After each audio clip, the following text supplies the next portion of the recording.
साथियों, स्वागत है आप लोगों का आपके अपने यूट्यूब चैनल टीचिंग एग्जाम्स पे। साथियों, आप लोग देख रहे हैं एनसीईआरटी की एक महत्वपूर्ण श्रृंखला को, जिसमें हम लोग महेश कुमार वर्डवाल की बुक से महेश कुमार वर्डवाल महेश कुमार वर्डवाल की बुक से क्वेश्चंस को कलेक्ट कर रहे हैं। ठीक है। और आप किसी भी वनडे एग्जाम की तैयारी कर रहे हैं जिसमें आधुनिक भारत यानी कि मॉडर्न हिस्ट्री पूछा जाता है, तो ये क्लास आपके लिए इम्पोर्टेंट होने वाली है। तो जो भी साथी हमारे बीपीएससी टीआरई 4.0 का जो एग्ज़ाम होने वाला है उसकी तैयारी कर रहे हैं, उसके लिए ये क्लास बहुत ही इम्पोर्टेंट है, बाकी अदर एग्ज़ाम के लिए भी इम्पोर्टेंट है। तो चलिए स्टार्ट करते हैं। आज का जो हमारा सेशन है, गांधी इरविन समझौता एवं गोलमेज सम्मेलन, इससे जितने भी क्वेश्चंस बन सकते हैं वो हम सब लोग कवर करने वाले हैं। इसके अलावा सांप्रदायिक पांचाट एवं पूना पैक्ट, यहाँ से भी क्वेश्चन पूछे जाते हैं, इसको भी कवर करेंगे। और इसके अलावा आप देख सकते हैं प्रांतीय चुनाव और मंत्रिमंडल का गठन, कांग्रेस समाजवादी पार्टी एवं त्रिपुरी अधिवेशन, इन सब टॉपिक के जितने भी क्वेश्चंस बनते हैं एग्जाम में वो सब कवर करने वाले हैं।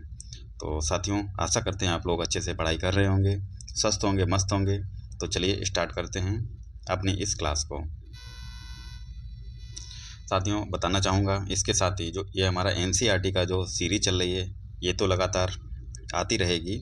इसके अलावा हम लोग प्रैक्टिस सेट, तो जो भी साथी टीआरई 4.0 की तैयारी कर रहे हैं उनके लिए प्रैक्टिस सेट जो है, प्रैक्टिस सेट की क्लास आपको देखने को हमारे चैनल पे मिलती रहेगी। कल के दिन में हमने एक प्रैक्टिस सेट सॉल्व जो है किया था। आपने अगर वो वीडियो नहीं देखा है तो उसकी प्लेलिस्ट को बना दिया है, आप देख सकते हैं जाके।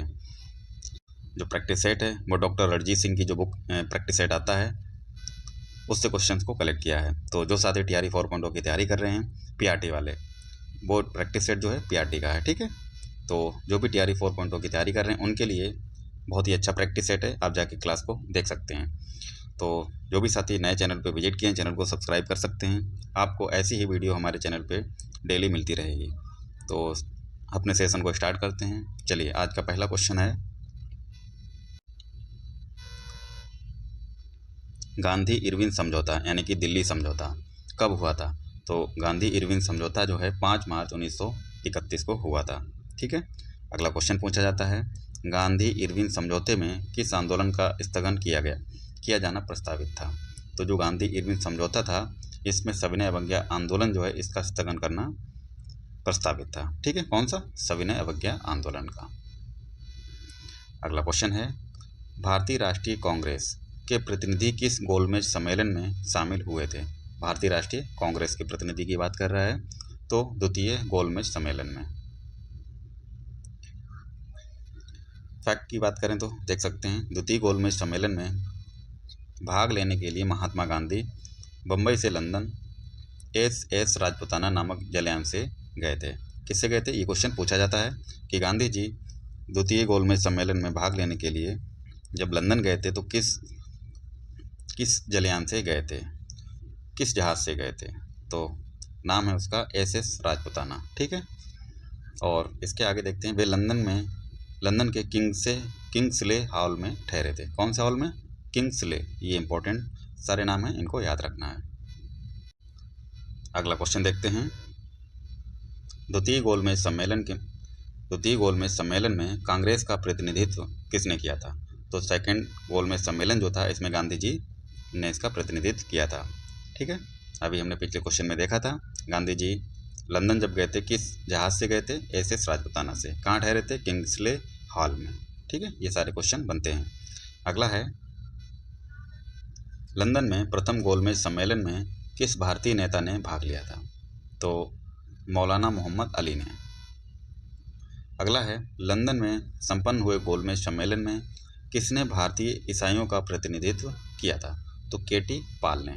ईसाइयों का प्रतिनिधित्व किसने किया था? केटी पाल ने। अगला क्वेश्चन बनता है, द्वितीय गोलमेज सम्मेलन के दौरान विंस्टन चर्चिल ने गांधी जी को अर्धनग्न फकीर कहा था। ये क्वेश्चन बनता है, ये किसका कथन है? अर्धनग्न फकीर किसने कहा था? विंस्टन चर्चिल ने। अगला क्वेश्चन देखते हैं, प्रथम गोलमेज सम्मेलन कब हुआ था? 12 नवंबर 1930 12 नवंबर 1930 से 19 जनवरी 1931 तक चला था। अगर द्वितीय गोलमेज सम्मेलन की बात करें तो ये 7 सितंबर 1931 से 1 दिसंबर 1931 तक। तृतीय गोलमेज सम्मेलन की अगर बात करें तो 17 नवंबर 1932 से 24 दिसंबर 1932 तक चला था। ठीक है, ये डेटें याद रखना है, इंपॉर्टेंट है सारे। अगला क्वेश्चन देखते हैं, द्वितीय गोलमेज सम्मेलन किस मुद्दे पर असफल रहा था? तो सांप्रदायिक प्रतिनिधित्व के कारण। अगला क्वेश्चन बनता है, वर्ष 1931 में भारतीय राष्ट्रीय कांग्रेस के कराची अधिवेशन के लिए किसने मूल अधिकारों तथा आर्थिक कार्यक्रमों पर संकल्प प्रारूपित किया था? किसने किया था? पंडित जवाहरलाल नेहरू ने। अगला क्वेश्चन बनता है, किस भारतीय नेता ने तीनों गोलमेज सम्मेलनों में भाग लिया था? तो डॉक्टर भीमराव अंबेडकर। ठीक है, इन्होंने तीनों गोलमेज सम्मेलन को अटेम्प्ट किया था। अगला क्वेश्चन है, गांधी इरविन समझौते के हस्ताक्षरित होने में तेज बहादुर सप्रू ने महत्वपूर्ण भूमिका निभाई थी। ये क्वेश्चन बनता है, किसने भूमिका निभाई? तेज बहादुर सप्रू ने। अगला है, इरविन तथा गांधी को दो महात्मा किसने कहा? तो ये सरोजिनी नायडू ने कहा था। किसको? इरविन और गांधी जी को। ठीक है। अगला जो क्वेश्चन बनता है, गांधी इरविन समझौते को कांग्रेस के किस अधिवेशन में स्वीकार किया गया? तो कराची अधिवेशन 1931 में स्वीकार किया गया था। अब जो क्वेश्चन है साथियों, सांप्रदायिक पांचाट से और पूना पैक्ट से संबंधित होने वाले हैं। तो चलिए क्वेश्चन को देखते हैं। सांप्रदायिक पांचाट यानी कि कम्युनल अवार्ड की घोषणा किसने की थी? तो आंसर है हमारा रैमजे मैकडोनाल्ड ने। तो ये उस समय के तत्कालीन ब्रिटिश के प्रधानमंत्री हुआ करते थे। कौन? Ramsay MacDonald. अगला जो क्वेश्चन बनता है, ये फैक्ट है, इसको याद रखना है, इंपॉर्टेंट है, बहुत सारे क्वेश्चन यहाँ से पूछे जा सकते हैं। हरिजनों यानी कि दलितों के लिए अगस्त 1932 में रैमजे मैकडोनाल्ड के सांप्रदायिक पांचाट के द्वारा पहली बार पृथक निर्वाचन समूह का निर्माण किया गया था। किसके द्वारा? रैमजे मैकडोनाल्ड के सांप्रदायिक पांचाट के द्वारा। किसके लिए? हरिजनों के लिए यानी कि दलितों के लिए। कब? अगस्त 1932 में। अगला जो क्वेश्चन बनता है वो देखते हैं। महात्मा गांधी ने अपना पहला आमरण अनशन कब प्रारंभ किया था? तो सांप्रदायिक पांचाट के समय। ठीक है, यानी कि कम्युनल अवार्ड के समय। अगला जो क्वेश्चन है, पूना पैक्ट किस वर्ग से संबंधित था? तो दलित वर्ग से संबंधित था। नेक्स्ट क्वेश्चन है, B.R. अम्बेडकर व गांधी जी के मध्य कौन सा समझौता हुआ था? तो ये पूना पैक्ट हुआ था, यानी कि पूना समझौता हुआ था। अगला जो क्वेश्चन बनता है, दलित वर्गों का संघ किसने स्थापित किया था? तो डॉक्टर B.R. अम्बेडकर ने।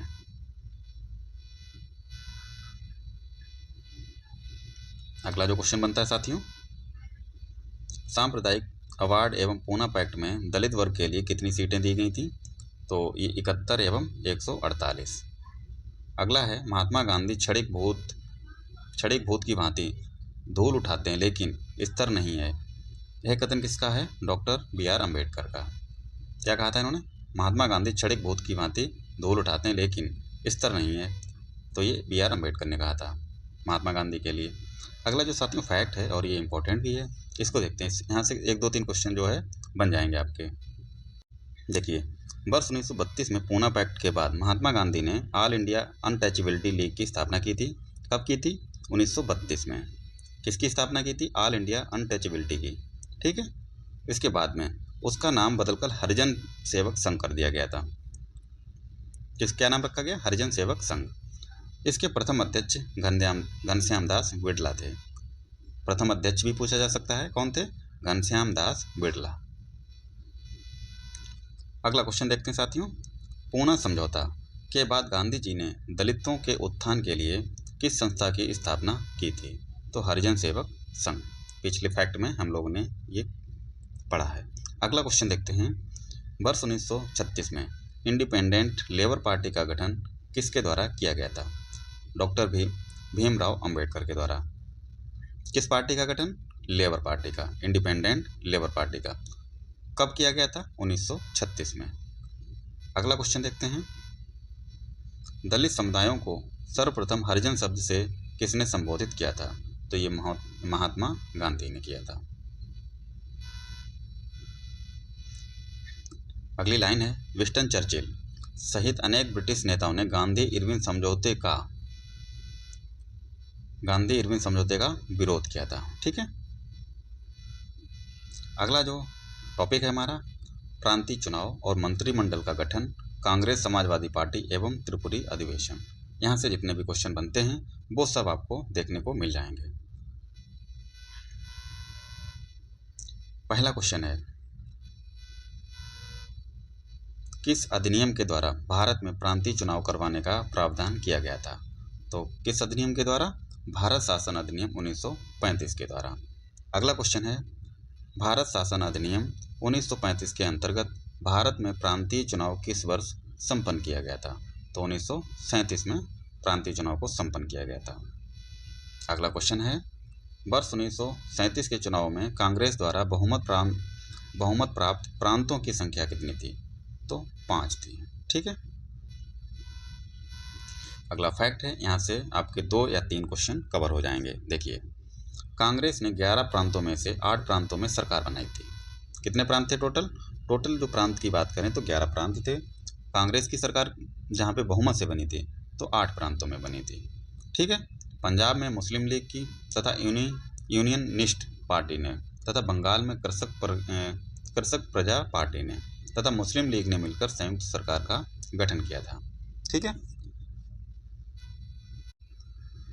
अगला क्वेश्चन देखते हैं, 1937 में हुए प्रांतीय चुनाव के बाद कांग्रेस ने कुल कितने समय तक शासन किया था? तो 28 माह तक शासन किया था।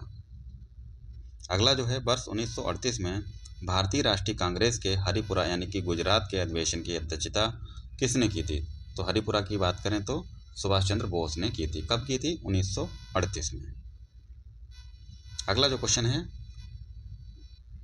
भारतीय राष्ट्रीय कांग्रेस के किस अधिवेशन में कांग्रेस अध्यक्ष के चुनाव में सुभाष चंद्र बोस ने पट्टाभी सीतारमैया को पराजित किया था? तो 1939 का जो चुनाव हुआ था पट्टाभी सीतारमैया के बीच में और सुभाष चंद्र बोस के बीच में। पट्टाभी सीतारमैया को किसने खड़ा किया था? गांधी जी ने। ये गांधी जी ने इनको खड़ा किया था। ये चुनाव हार जाते हैं, सुभाष चंद्र जीत जाते हैं, गांधी जी इससे नाराज हो जाते हैं। ठीक है। तो कौन सा अधिवेशन था वो? त्रिपुरी का अधिवेशन 1939। फिर सुभाष चंद्र बोस जो हैं अध्यक्ष बनते हैं, फिर उसके बाद में इस्तीफा भी दे देते हैं। इस्तीफा देने के बाद में राजेंद्र प्रसाद को अध्यक्ष बनाया जाता है। किसको? राजेंद्र प्रसाद को। ये क्वेश्चन पूछा जाता है। अगला क्वेश्चन है, सुभाष चंद्र बोस के त्याग पत्र के पश्चात भारतीय राष्ट्रीय कांग्रेस का अध्यक्ष कौन बना? तो डॉक्टर राजेंद्र प्रसाद। ये देखो क्वेश्चन आ भी गया है। अगला है, कांग्रेस छोड़ने के पश्चात सुभाष चंद्र बोस ने वर्ष 1939 में किस दल की स्थापना की? तो फॉरवर्ड ब्लॉक की स्थापना की थी। अगला क्वेश्चन देखते हैं। फैक्ट है, लॉर्ड लिनलिथिगो ने द्वितीय विश्व युद्ध में कांग्रेस का सहयोग प्राप्त करने के लिए उनके समक्ष एक प्रस्ताव रखा। किसने रखा? लॉर्ड लिनलिथिगो ने, जिसे अगस्त प्रस्ताव यानी कि अगस्त प्रस्ताव का नाम दिया गया था। अगस्त प्रस्ताव की अगर बात करें तो कब आया था? 8 अगस्त 1940 को। अगला जो है, क्रांतिकारी समाजवादी पार्टी। यहाँ से भी क्वेश्चन पूछा जाता है। तो क्रांतिकारी समाजवादी पार्टी यानी कि आरएसपी, संस्थापक कौन है? योगेश चंद्र चटर्जी। स्थापना कब होती है? 19 मार्च 1940 को। कहाँ पे? बंगाल में। उद्देश्य क्या था इसका? अंग्रेजों को शक्ति द्वारा भारत से बाहर निकाल कर देश में समाजवाद की स्थापना करना। इस पार्टी ने त्रिपुरी कांग्रेस अधिवेशन में सुभाष चंद्र बोस का समर्थन किया था तथा भारत छोड़ो आंदोलन जो था उसका स्वागत भी किया था। किसने? क्रांतिकारी समाजवादी पार्टी ने।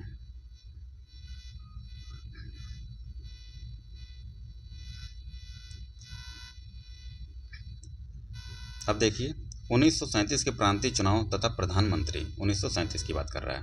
तो कौन सा असम प्रांत की अगर बात करें तो प्रधानमंत्री उस समय जो अभी मुख्यमंत्री बोलते हैं, किसी राज्य का जो मुख्यमंत्री होता है उस समय राज्य को प्रांत बोलते थे, और जो वहाँ का मुख्यमंत्री होता था उसको प्रधानमंत्री बोला जाता था।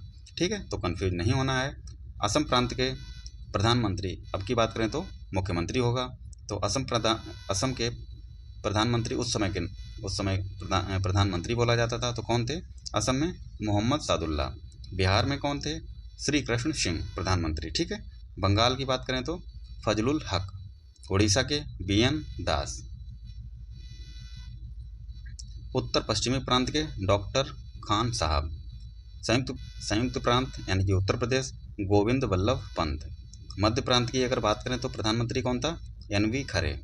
अगला है बम्बई के प्रधानमंत्री BG खरे। मद्रास की बात करें तो C राजगोपालाचारी।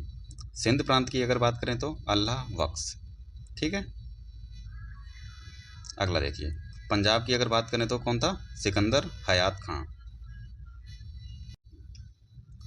अगला क्वेश्चन क्या बनता है, देखिए। वर्ष 1934 में पटना में अखिल भारतीय कांग्रेस समाजवादी पार्टी का संयोजक कौन था? तो जयप्रकाश नारायण थे। कब? 1934 में अखिल भारतीय कांग्रेस समाजवादी पार्टी के संयोजक।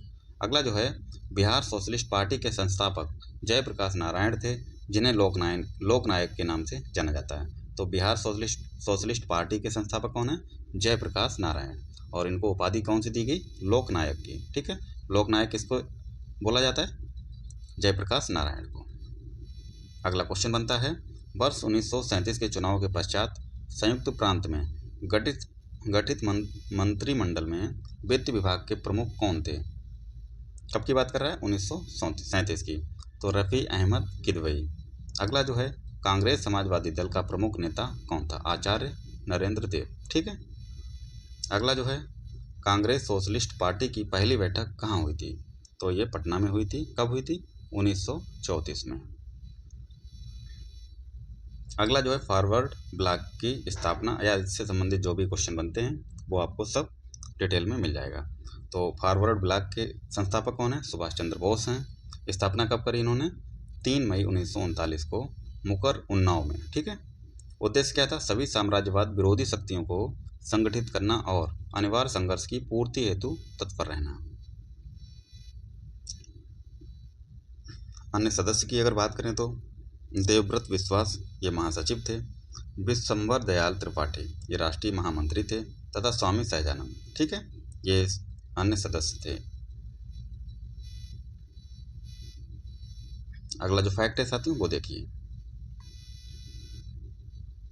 वर्ष 1937 के प्रांतीय चुनावों यानी कि विधानसभाओं हेतु में कुल 1885 सीटों में से कांग्रेस को कितनी सीटें मिली? 707 सीटें। टोटल कितनी थी? 1585 सीटें। ठीक है, ये पूछा जाता है। 1585 में कांग्रेस को 707 सीटें प्राप्त हुई थी। तो साथियों ये थे आज के इम्पोर्टेंट टॉपिक पे जो क्वेश्चन बन सकते हैं।